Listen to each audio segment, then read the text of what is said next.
In this video, I'm going to show you how to enable dark theme in Microsoft Outlook. This should be a quick process video. Now, without further ado, let's go ahead and open up your Outlook app. This is the new version I have. Just click on Open. Now, this is a quick process video. Just follow these steps.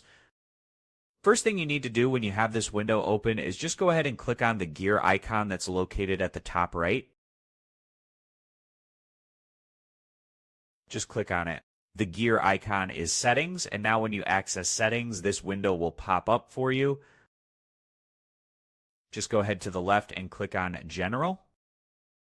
As you can see, now just click on it, and in the middle you are going to see Appearance. Just go ahead and click on Appearance. Now you can go ahead and click on Dark, which is the dark theme. Now just choose it, and after you choose it, just go ahead and click on Save. So that's how to enable the dark theme on Outlook. As you can see, now Outlook is on dark theme, but you can switch back to light mode and then click on Save as well. Now this was how to enable dark theme in Microsoft Outlook. As always, thank you for watching.